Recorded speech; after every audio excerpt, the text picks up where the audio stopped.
नमस्कार छात्रों। तो छात्रों, आज हम करेंगे एनसीईआरटी हिंदी क्लास 9th की कृतिका, जिसका पाठ है 5। तो पाँचवें पाठ का नाम है किस तरह आखिरकार मैं हिंदी में आया। ये पाठ जो है वह शमशेर सिंह बहादुर द्वारा लिखा गया है। इसमें हम जान लेते हैं पहले इस पाठ की समरी मीन सारांश, और शब्दार्थ भी मैंने इसमें डाले हुए हैं। और वीडियो थोड़ा लंबा हो जाएगा, एक ही वीडियो में आपको बहुत कुछ मिल जाएगा। पहले सारांश, फिर प्रश्नों के शब्दार्थ, फिर प्रश्नों के उत्तर, फिर कुछ एमसीक्यू। तो वीडियो पूरा देखना लास्ट तक बिना स्किप किए। तो चलो शुरू करते हैं पहले पाठ का सारांश। पाठ का सारांश। इस पाठ के माध्यम से लेखक ने बताना चाहा है, छात्रों, इस पाठ के माध्यम से लेखक ने ये बताना चाहा है कि हिंदी लेखन में कम रुचि रखने वाले लेखक किस तरह हिंदी में लिखने लगा। ये लेखक जो है वो हिंदी में बहुत कम रुचि रखता था, और वह पता नहीं कब किस तरह वह एक लेखक बन गया हिंदी का। लेखक अपने स्वभाव के बारे में लिखता है कि वह बहुत ही संवेदनशील व्यक्ति था। लेखक अपने बारे में ही बता रहा है इस पाठ में कि वह एक बहुत ही संवेदनशील व्यक्ति था। उसे किसी की कही गई कटु बात से गहराई तक ठेस पहुंचती थी। कोई उसको कुछ बात कह देता था तो उसको बहुत ही गहरी चोट में जैसे मन को छू लेती थी उसके। तो ऐसे ही किसी व्यक्ति ने लेखक को कुछ ऐसी बात कह दी जो उसे चुभ गई। उसको एक पिंच कर जाती है ना बात, वो वही उस लेखक को भी किसी के द्वारा कही गई बात पिंच कर गई, चुभ गई। वह उसे सह नहीं सका और जिस हालत में था वैसे ही दिल्ली जाने वाली बस पकड़ ली। और उस समय उसकी जेब में 5-7 रुपये ही थे। उसने ये तय कर लिया कि कुछ ना कुछ हर हाल में करना है। उसको पेंटिंग सीखना है या कुछ और करना है। उसके मन में चल रहा होगा कि वह कुछ ना कुछ और करेगा। लेखक ने दिल्ली आकर वकील आर्ट स्कूल का पता मालूम किया और संयोग की वहाँ उसे प्रवेश मिल गया। और दिल्ली में एक आकर उसको उसने एक आर्ट स्कूल, वकील आर्ट स्कूल, उसका पता एड्रेस मालूम किया और उसको संयोग से वहाँ पर एडमिशन मिल गया। लेखक ने करोल बाग में कमरा किराए पर ले लिया। और आपने सुना होगा दिल्ली में करोल बाग है और उसके पास ही कमरा, वहाँ पर उसने कमरा एक किराए पर ले लिया और अपनी पेंटिंग की कक्षा में नियमित रूप जाने लगा। लेखक को पेंटिंग करने तथा कविताएं लिखने का शौक था। वह हर वस्तु को ध्यान से देखता और कविता के तत्व खोजता। दिल्ली में रहने का उसका खर्च उसके भाई द्वारा भेजे गए रुपए तथा कुछ साइन बोर्ड की पेंटिंग आदि से चल जाता था। वो साइन बोर्ड जैसे पेंटिंग बनाता होगा तो उससे उसका खर्च चलने लगा। इस बीच लेखक काफ़ी दुखी रहने लगा। उसको बहुत ही दुख होने लगा क्योंकि उसकी पत्नी की टीबी की बीमारी से मृत्यु हो चुकी थी। अब उसका शादी हुआ तो उसकी पत्नी को टीबी की बीमारी हो गई, तो उसकी मृत्यु हो गई। अब अकेला रह गया। वह दिल्ली में अकेला था तथा उदास रहता था। इसी समय लेखक के साथ महाराष्ट्र के एक 35-40 वर्षीय पत्रकार महोदय आकर रहने लगे। वे इलाहाबाद से बहुत लगाव रखते थे। अब लेखक जो था वह इलाहाबाद से बहुत ही लगाव रखता। इन्हीं दिनों लेखक ने अपने अन्य मित्र तथा बीए के सहपाठी नरेंद्र शर्मा से भी मुलाकात की, जो एमए कर चुके थे। उस समय नरेंद्र शर्मा कांग्रेस की राजनीति करना चाहते या पत्रकारिता को कैरियर बनाना चाहते थे, ये स्पष्ट नहीं था। शुरुआत में हमें अपना जो डिसीजन लेने की बहुत परेशानियां आती हैं। कई लोग जो हैं पक्का निश्चय करके अपनी मंजिल पा लेते हैं, परंतु बच्चों कई जो हैं वो पीछे रह जाते हैं क्योंकि उनको अपना कैरियर का पता ही नहीं चलता कि क्या करना है आगे। एक बार बच्चन जी स्टूडियो में आए। उस समय लेखक पेंटिंग क्लास में जा चुका था। बच्चन जी संक्षिप्त सा नोट छोड़ गए। एक छोटा सा नोट छोड़ गए। लेखक ने बच्चन जी के प्रति कृतज्ञता महसूस की। वह पत्रोत्तर देने में आलसी था। वो किसी भी पत्र का उत्तर देना नहीं चाहता था, आलसी था।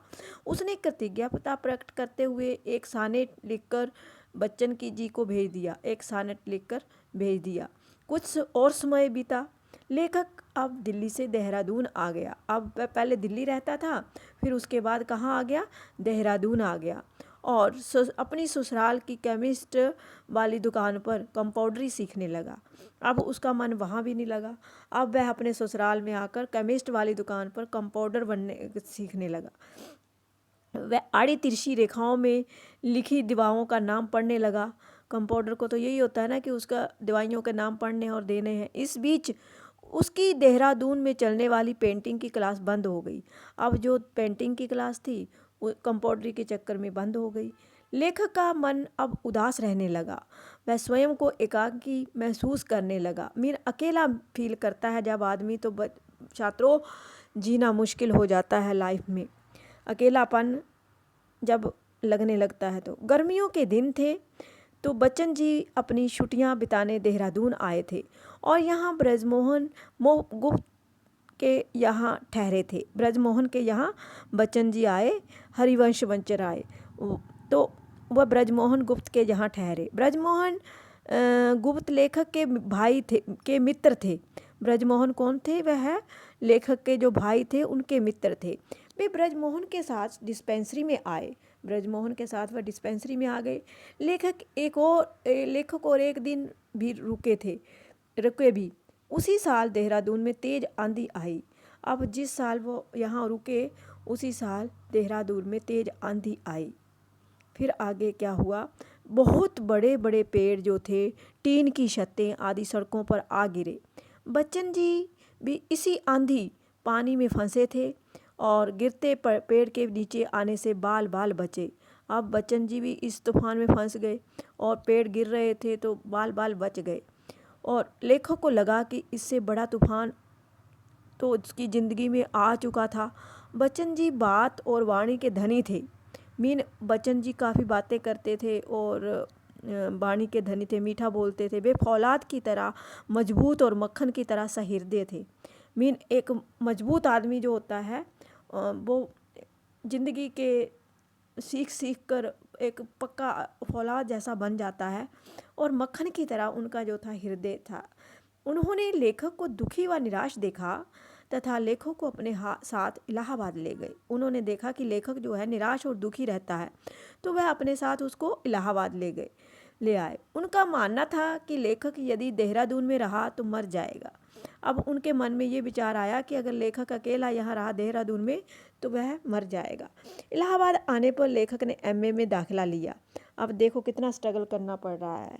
इलाहाबाद में आकर फिर से लेखक ने एमए में दाखिला ले लिया। पढ़ाई तथा अन्य खर्चों के लिए बच्चन जी उसके अभिभावक बने। अब बच्चन जी उसके अभिभावक बन गए, वो उनका पढ़ाई का खर्चा देने लगे। उन्होंने लेखक के दोनों वर्षों के खर्च को वहन किया।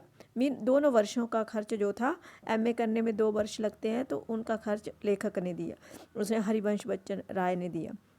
उन्होंने ये भी कहा कि जब कमाना तब वापस कर देना। ये भी बात कह दी कि जब आप कमाने लगो तो वापस कर देना। और लेखक ये सब कभी वापस करने की चिंता नहीं की और लेखक ने कभी भी ये सब वापस करने की चिंता नहीं की। लेखक अपने पिता की सरकारी नौकरी देख चुका था। लेखक अपने पिता की सरकारी नौकरी देख चुका, उसका पिता सरकारी नौकरी करता होगा तो वो देख चुका था। तो देखो बच्चों के लोग हेल्प करने वाले काफ़ी मिल जाते हैं अगर हमारे अंदर टैलेंट होगा। इसलिए वह हमारे सरकारी नौकरी करने का इच्छुक ना था। लेखक सरकारी नौकरी वालों के भी हाल देख चुका था, तो उसको ये भी इच्छा नहीं थी कि वह सरकारी नौकरी करे। कुछ समय बाद Hindu boarding house common room में लेखक को एक फ्री सीट मिल गई। अब हिंदू बोर्डिंग हाउस के कॉमन रूम में उसको एक फ्री सीट मिल गई और अनुवाद करने का कार्य पंत की कृपा से मिलने लगा। अब पंत की कृपा हो गई उसके ऊपर, उसके आशीर्वाद से उसको वहाँ कार्य मिल गया। ये कार्य इंडियन प्रेस में था। उस समय निराला एवं पंडित लोकप्रिय हो रहे थे। सूर्यकांत त्रिपाठी निराला और सुमित्रानंदन पंत जो लोकप्रिय कवि थे। लेखक भी हिंदी में गंभीरता से कविता का लेखन शुरू कर दिया। लेखक ने भी यही कार्य आरंभ कर दिया कविता लेखन का। मित्रों का सहयोग, इलाहाबाद का संस्कार तथा हिंदी कविता का वातावरण एवं प्रोत्साहन पाकर वह हिंदी में रचनाएं करने लगे। लगा। 1937 से उसकी स्थिति जो थी सुधरने लगी। अब 1937 में उसकी जो हालत थी वो सुधरने लगी। उसने बच्चन के निर्देशन में 14 पंक्तियों की एक कविता लिखी और जैसे जैसे बच्चन साहब ने उनको गाइडलाइन किया, उन्होंने उसके 14 पंक्तियाँ लिख डाली। बाद में उसने बच्चन के निशा निमंत्रण जैसी कविताएं लिखनी शुरू कर दी। लेखक का प्रयास रंग लाया। अब लेखक कोशिश करता तो उसका जो प्रयास था वह रंग ला रहा था। उसकी मेहनत, उसकी कुछ कविताएं सरस्वती पत्रिका में छपी। साथ ही उसने कुछ निबंध भी हिंदी में लिखे। वह बच्चन जी के सदैव निकट बना रहा। मीन बच्चन के साथ हमेशा रहता। लेखक का कहना है कि बच्चन जैसे लोग हमेशा ही दुनिया में हुआ करते हैं। वह बच्चन जी को असाधारण कहकर उनकी महिमा को कम नहीं करना चाहता। ये बात अजब होते हुए भी सच है, क्योंकि उनकी जितनी तारीफ़ की जाए उतनी ही कम है। वह उनको असाधारण नहीं कह सकता, क्योंकि उन्होंने उसकी हेल्प की थी ना। तो ये था उसका लेखक के जीवन की अपनी स्टोरी। तो यहाँ कुछ कठिन शब्दार्थ दिए गए हैं, आपको वीडियो पॉज करके अपने आप पढ़ लेने हैं। अब आगे हम करते हैं प्रश्नों के उत्तर, पाठ्य पुस्तक के प्रश्नों के उत्तर। हिंदी में किस तरह मैं आखिरकार मैं हिंदी में आया, प्रश्न व्यास जो आपकी पाठ्य पुस्तक में है। वह ऐसी कौन सी बात रही होगी जिसने लेखक को दिल्ली जाने के लिए बाध्य कर दिया। ऐसी कौन सी बात रही होगी उसके मन में कि उसने दिल्ली जाने से उसने रोक दिया। तो लेखक ने बताया कि उससे एक ऐसी बात या जुमला कह दिया गया था जिसके कारण वह दिल्ली आने का बाध्य हुआ। निश्चित रूप से वह बात दिल पर चोट लगाने वाली रही होगी, उसको जाने पर मजबूर कर दिया। तो उसको किसी व्यक्ति ने कोई बात कह दी थी, उसके दिल में चोट लगी थी, तभी वो दिल्ली आने के लिए रेडी हुआ था। लेखक को अंग्रेजी में कविता लिखने का अफसोस क्यों रहा होगा। छात्रों, अब लेखक को अंग्रेजी में कविता लिखने का अफसोस क्यों रहा कि लेखक की हार्दिक इच्छा थी कि वह हिंदी में कविता करे। ऐसा होना उसके मान में हिंदी के प्रति स्वाभाविक श्रद्धा भाव को सूचित करता है। अब लेखक के मन में ही ये इच्छा थी कि वह हिंदी में कविता लिखे और उसने करके दिखाया। उसके मान में हिंदी जो थी प्रति स्वाभाविक श्रद्धा भाव को सूचित करता है। अपनी कल्पना से लिखिए कि बच्चन ने लेखक के लिए नोट में क्या लिखा होगा। अब आप भी सोच विचार करके लिखिए कि बच्चन ने क्या लिखा था उस नोट में जो उसने उसको छोड़ा था। लेखक को लिखे नोट में बच्चन ने उसे हिंदी में अपनी रचनाएं प्रस्तुत करने या हिंदी में लेखन के लिए कहा होगा। क्योंकि हरिवंश बच्चन राय जो थे वह कविताएं लिखते थे ना, तो उन्होंने ऐसा ही किया होगा कि उसने हिंदी में अपनी रचनाएं प्रस्तुत करने या हिंदी में लेखन के लिए कहा होगा। लेखक ने बच्चन के व्यक्तित्व के किन किन रूपों को उभारा है। लेखक ने बच्चन के व्यक्तित्व के भाग वैभव, निश्चल हृदय, फौलादी संकल्प और पारदर्शिता के साथ अनुभव के पहलुओं को उभारा है। क्योंकि एक व्यक्ति जब चलता है तो काफ़ी उम्र तक वो सीखता ही रहता है, तो उसके सीखने के अनुभव को अपने निश्चल हृदय मीन कोई भी उसके हृदय में छल नहीं था, और फौलादी संकल्प जो उन्होंने संकल्प लिए उनके अनुसार करना पारदर्शिता के साथ अनुभव के पहलुओं को उभारता है। वचन के अतिरिक्त लेखक को अन्य किन लोगों का तथा किस प्रकार का सहयोग मिला। अब वचन के अतिरिक्त कौन कौन लोग उसके ज़िंदगी में आए और कैसा सहयोग दिया उन्होंने। बच्चन के अतिरिक्त लेखक को कला शिक्षक शारदा उकील, ब्रज मोहन गुप्ता, पंडित नरेंद्र शर्मा तथा निराला जी आदि का सहयोग मिला। बच्चन के अतिरिक्त लेखक को इन सभी व्यक्तियों का सहयोग मिला। लेखक के हिंदी लेखन में कदम रखने का क्रमानुसार वर्णन कीजिए। हिंदी लेखन में कैसे उन्होंने कदम रखा। सर्वप्रथम लेखक बच्चन जी से मिले, उनकी प्रेरणा से इलाहाबाद आया। देख लो क्रमवार कि लेखक बच्चन जी से मिले, उनकी प्रेरणा से ही इलाहाबाद आए, और बच्चन पंत तथा निराला और कुछ एक नरेंद्र शर्मा से प्रभावित होकर हिंदी साहित्य सृजन की ओर अग्रसर हुए। इन सभी व्यक्तियों से प्रभावित होकर शमशेर बहादुर जो हैं वह साहित्य सृजन की ओर अग्रसर हुए, बढ़े। तो ये थे छात्रों पाठ्य पुस्तक के प्रश्न। अब इसी वीडियो में आपको वीडियो स्किप बिल्कुल नहीं करना है। एक ही वीडियो में आपको 3 बातें मिल रही हैं, पाठ का सारांश, पाठ्य पुस्तक के प्रश्न और MCQ, कुछ MCQ। तो आइए जानते हैं कुछ ऐसे। लेखक की पढ़ाई में किस साहित्यकार ने पूरा सहयोग किया? जगदीश गुप्त ने, सुमित्रानंदन पंत ने, सर्वेश्वर दयाल सक्सेना ने या हरिवंश बच्चन ने? तो किसने? लेखक की पढ़ाई में जिस साहित्यकार ने पूरा सहयोग दिया वह थे हरिवंश बच्चन जी।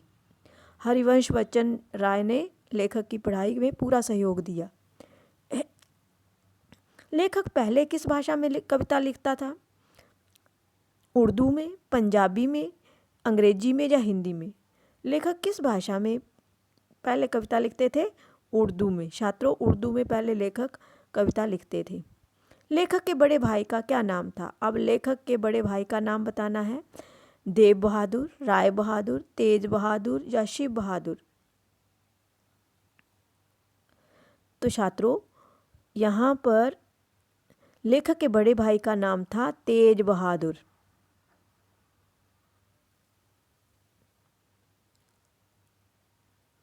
लेखक को इंडियन प्रेस में किसकी कृपा से काम मिला? लेखक को ये बताना है कि किसकी कृपा से उनको काम मिला था। हरिवंश बच्चन राय की या सुमित्रानंदन पंत की या कमलेश्वर की, गिरजा कुमार माथुर की? तो छात्रों, इंडियन प्रेस में तो सुमित्रानंदन पंत की सहायता से, कृपा से उनको काम मिला था। इंडियन प्रेस में सुमित्रानंदन पंत से, उस समय वही उभरे हुए लेखक कवि थे सुमित्रानंदन पंत, तो उनकी सहायता से उनको काम मिला। लेखक ने इस आत्मकथ्य में अपनी किस बुरी आदत का उल्लेख किया है? एक आत्मकथ्य बोला है उन्होंने अपनी बुराई का उल्लेख किया है। सिगरेट पीना, देर तक सोना, इधर उधर घूमना या पौ का जवाब ना देना? तो यहाँ पर लेखक के आत्मकथ्य में उनकी एक ही बुराई थी कि पौ का जवाब नहीं देते थे। निशा निमंत्रण किसकी कविता है? निशा निमंत्रण का लेखक बताना है कि किसकी कविता है। हरिवंश बच्चन की, शमशेर बहादुर की, सच्चिदानंद हीरानंद अगे की या उमर बेवन? किसकी? निशा निमंत्रण। तो छात्रों, निशा निमंत्रण जो है वह हरिवंश बच्चन राय की कविता है। लेखक की आर्ट की क्लास खत्म होने और उनके जाने पर उनसे मिलने कौन से साहित्यकार आए? जब आर्ट की क्लास उनकी खत्म हो गई तो उसके बाद कौन से साहित्यकार उनसे मिलने आए थे? गिरजा कुमार माथुर, कुंवर नारायण या जगदीश गुप्त या हरिवंश बच्चन? तो छात्रों, जब उनकी आर्ट की क्लास खत्म हुई तो उनसे मिलने आए थे हरिवंश बच्चन राय।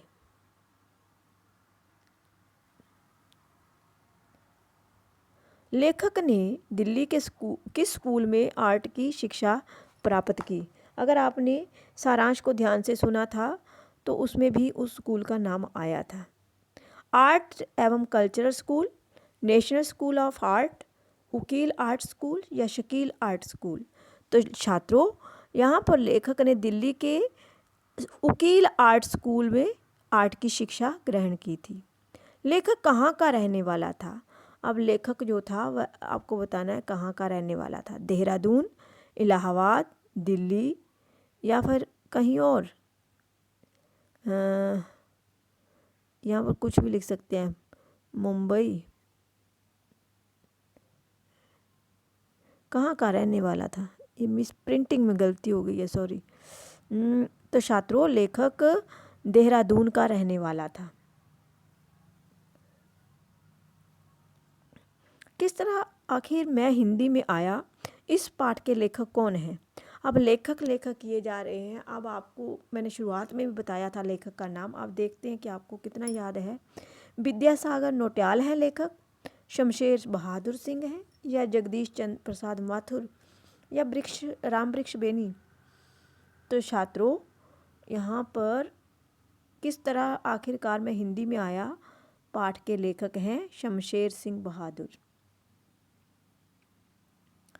तो ये थे हमारे कुछ 3 टॉपिक, पाठ का सारांश, प्रश्नों के उत्तर और MCQ आपको एक ही वीडियो में मिल गए। तो थैंक्स फॉर वॉचिंग।